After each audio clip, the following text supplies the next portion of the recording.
नगरी अयोध्या में आपका बहुत बहुत स्वागत है। अयोध्या में जब आप एंट्री करेंगे तो आपको एहसास हो जाएगा कि आप श्री राम की नगरी अयोध्या में आ चुके हैं। श्री राम जो कि सूर्यवंशी राजा थे और उसी सबको प्रदर्शित करने के लिए अयोध्या की साज सज्जा में इसका खास ध्यान रखा गया है। आप देख सकते हैं यहाँ पर एक बेहद भव्य एंट्री गेट बनाया गया है जिसमें सूर्य देवता अपने अश्वों के साथ अपने रथ पर नजर आ रहे हैं। चूंकि श्री राम सूर्यवंश के ही राजा थे, इसीलिए यहाँ की साज सज्जा में सूर्य का बड़ा महत्व है। अयोध्या में जिस तरह से विकास किया गया है, जहाँ पर सौंदर्यीकरण का काम हुआ है और जहाँ जहाँ आध्यात्मिकता के चिन्ह लगाए गए हैं, वहाँ पर आइए मैं आपको लिए चलती हूँ और दिखाती हूँ कि सूर्य और अन्य प्राचीन चिन्हों और धार्मिक चिन्हों का क्या महत्व है। अयोध्या को सजाने का काम जब शुरू हुआ तो इस बात का खास ख्याल रखा गया कि जो लोग भी श्री राम नगरी अयोध्या में आए उन्हें यहाँ आते ही आध्यात्मिकता का एहसास हो। टेक्नोलॉजी के लिहाज से ये जगह बहुत ही उम्दा हो। यहाँ की सड़कों से लेकर बुनियादी सुविधाओं को मजबूत किया जाए, सड़कों को चौड़ा किया जाए। और मेरे ठीक पीछे जो आप ये देख रहे हैं, ये वही सूर्य स्तंभ है जिसका जिक्र मैंने किया। अयोध्या में कुल 25 जगहों पर इन सूर्य स्तंभों को लगाया गया है। सड़क के दोनों ओर ये अपने आप में खूबसूरती बिखेरते हैं। खास तौर पर जब शाम का वक्त होता है और सूरज ढलता है तो इस सूर्य स्तंभ के ऊपर जो आप सूर्य बना देख रहे हैं, ये पीले रंग का, ये चमकता है। ऐसे चमकता है जैसे एक साथ कई बल्ब रोशनी दे रहे हों। लेकिन खास बात यह है कि जब इसकी साज सज्जा का प्लान बन रहा था तो इस पर चर्चा हुई। चूंकि सूर्यवंशी सम्राट थे प्रभु श्री राम, तो ऐसे में सूर्य की महत्ता को पूरे शहर में कैसे दर्शाया जाए, उसी का प्रतीक चिन्ह ये सूर्य स्तंभ है कि जैसे ही भक्त यहाँ पर आए, सूर्य के लिए, प्रभु श्री राम और उनके वंश के लिए एक आध्यात्मिकता और एक भक्ति भाव का प्रदर्शन इस माध्यम से किया जाए। इतना ही नहीं, इन स्तंभों पर अगर आप गौर करें तो बहुत से धार्मिक चिन्ह उकेरे गए हैं। इन स्तंभों पर आप देखेंगे जय श्री राम लिखा हुआ है, उसके ऊपर गदा बना हुआ है जो कि हनुमान जी का शस्त्र है, शक्ति का प्रतीक है, दंड का प्रतीक है और साथ ही साथ रक्षा का प्रतीक है। और इस पूरे रास्ते पर ये सूर्य स्तंभ आपको दिखाई देंगे। अयोध्या में कुल 25 जगहों पर इन सूर्य स्तंभों को लगाया गया है। सिर्फ इतना ही नहीं, रामायण, उसके संदर्भों से जुड़े हुए बहुत सी आकृतियां भी सड़क के किनारे उकेरी गई हैं।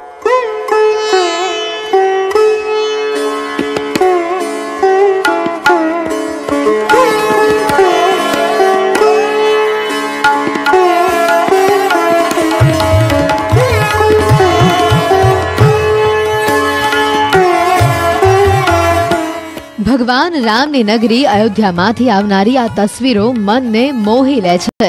અયોધ્યા શહેરમાં પ્રવેશતા જ કંઈક આવો જ નજારો જોવા મળી રહ્યો છે। અલગ અલગ જગ્યાએથી આવેલા કલાકારો પોતાના હુનરનું પ્રદર્શન કરી રહ્યા છે અને તેમના હુનરનું પરિણામ રામાયણ સાથે જોડાયેલા પ્રસંગના રૂપમાં સામે આવી રહ્યું છે। શ્રદ્ધાળુ અયોધ્યામાં પ્રવેશતા જ જાણે ત્રેતા યુગમાં આવી ગયા હોય તેવી અનુભૂતિ કરે છે।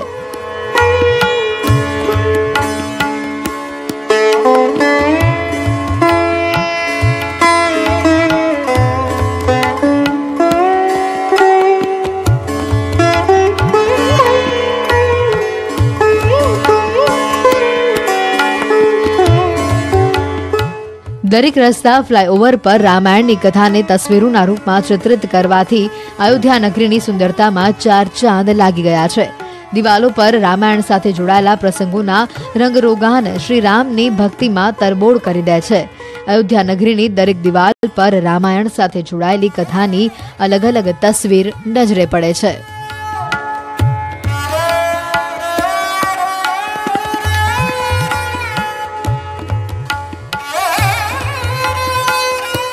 ये जो पूरा रास्ता है राम जन्मभूमि पथ के लिए जाता है और यहाँ पर राम कथा के चित्रों को उकेरने की जो बात हुई है उसमें पहला चित्र आपको दिखाती हूँ कौन सा है। बहुत ही सुंदरता से बनाया गया है। यहाँ पे बहुत सारी दीवारें ऐसी बनाई गई हैं जिस पर राम कथा के बहुत से चित्र बनाए गए हैं। यहाँ पर राजा दशरथ हैं। अग्निदेव जब खीर का पात्र लेकर प्रकट हुए थे और महाराजा दशरथ को आशीर्वाद दिया था। दरअसल महाराजा दशरथ निसंतान थे और उन्होंने संतान प्राप्ति के लिए पुत्रेष्टि यज्ञ किया था। ये उसी पुत्रेष्टि यज्ञ को दिखाता है कि इस यज्ञ के पूर्ण होने के बाद अग्निदेव खीर का पात्र लेकर प्रकट हुए।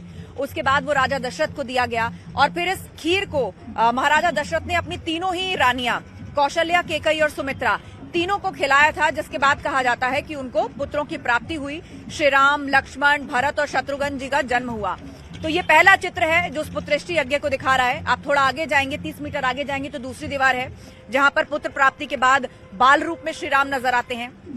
30 मीटर आगे एक और ऐसी दीवार मिलेगी जहां पर राम कहानी से जुड़ा हुआ अगला दृश्य उकेरा जाएगा। तो कुल मिलाकर जब तक आप राम जन्मभूमि का पूरा रास्ता तय करेंगे, आपको राम कहानी से जुड़े हुए चित्र, संदर्भ, चित्रों के रूप में, खूबसूरत आकृतियों के रूप में यहाँ पर दिखते जाएंगे। રામલલ્લાના બાળ સ્વરૂપના વિગ્રહની જ્યારે પ્રતિષ્ઠા થઈ રહી છે ત્યારે અયોધ્યામાં મંગલમય માહોલ છે। ધૂન, ભજન, કીર્તન તો તમને ઠેર ઠેર સાંભળવા મળે જ છે, પણ આ સાથે યજ્ઞ અને મંત્રોચ્ચાર પણ અયોધ્યામાં ગૂંજી રહ્યા છે। प्राण प्रतिष्ठा के चलते पूरे अयोध्या में हर्षोल्लास के साथ साथ पाठ भी हो रहा है, यज्ञ भी हो रहा है। जगह जगह पर श्री राम, जय जय राम का जाप भी किया जा रहा है। ऐसी एक जगह पे मेरी मौजूदगी है। मेरे ठीक पीछे आप देख रहे हैं, यहाँ पर 1008 हवन कुंडों में हवन किया जा रहा है। 14 जनवरी से इस हवन की शुरुआत हो गई थी और रोजाना यहाँ पर 108 हवन कुंड है। आप देख सकते हैं दूर दूर तक ये जो अग्नि प्रज्वलित है, ये सब कुछ यज्ञ की अग्नि है। 1000 लगातार यहाँ पर हवन हो रहे हैं 1108 हवन कुंडों में। इतना ही नहीं, यहाँ पर जाप भी हो रहा है, गायत्री मंत्र जपानुष्ठान भी चल रहा है, अन्नपूर्णा स्त्रोत पठानुष्ठान चल रहा है, हनुमत गायत्री पंचलक्ष जपानुष्ठान भी चल रहा है, दुर्गा सप्तशती पाठ भी किया जा रहा है। तमाम देवी देवताओं से जुड़े हुए स्त्रोतों का पाठ हो रहा है, जाप किया जा रहा है और ये अखंड हवन जो चल रहा है ये प्राण प्रतिष्ठा तक यूं ही चलेगा। 500 साल बाद अब राम मंदिर बनने जा रहा है। क्या भावनाएं हैं? भावना है कि यह 500 साल तक जो हम राम जी के बिना राम जी के लिए भक्ति भाव से जो युद्ध किए, जितना संग्राम हुआ, जितना वीर सपूतों ने बलिदान दिया, आज वह मूर्तिमंत अयोध्या कड़ कड़ में राम राम हो रहा है।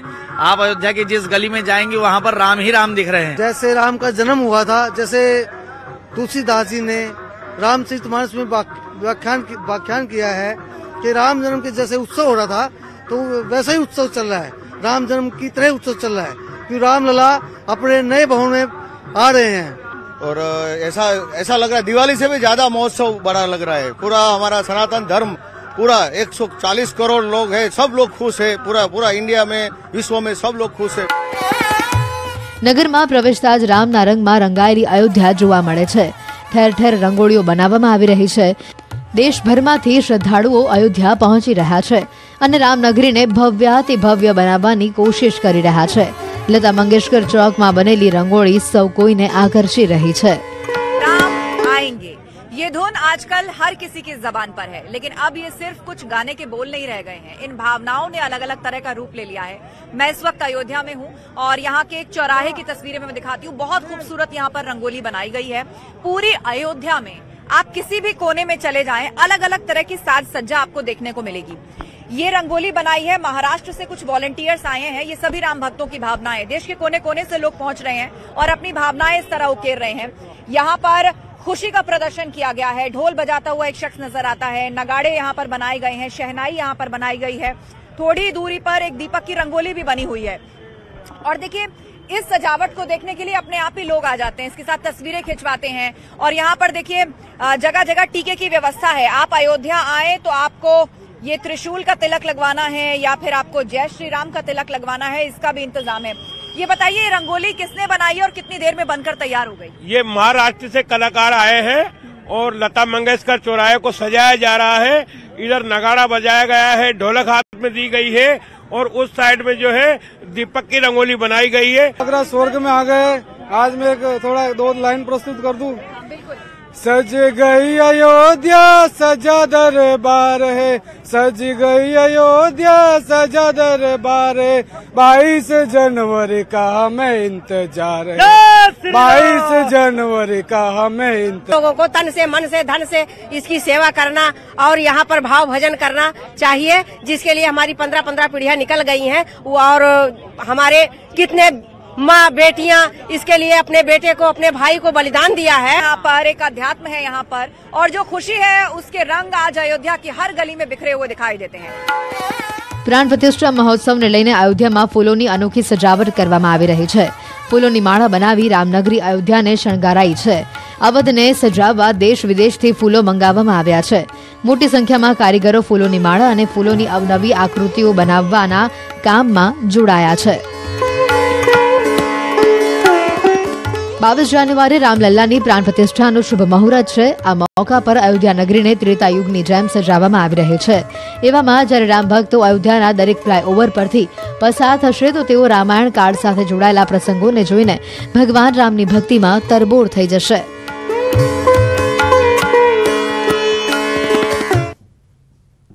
પ્રભુ શ્રી રામ 22 જાન્યુઆરીએ પોતાના ગર્ભગૃહમાં વિરાજમાન થવાના છે. ત્યારે સૌ કોઈ પોતપોતાની રીતે કંઈક ને કંઈક યોગદાન આપી રહ્યા છે. જયપુરના એક રામ ભક્તે પ્રભુને ભોગ ધરાવવા માટે ચાંદીના કલાત્મક વાસણો લઈને અયોધ્યા પહોંચ્યા. પ્રાણ પ્રતિષ્ઠા બાદ ચાંદીના પાત્રોમાં રામલલ્લાને પહેલો ભોગ ધરાવાશે.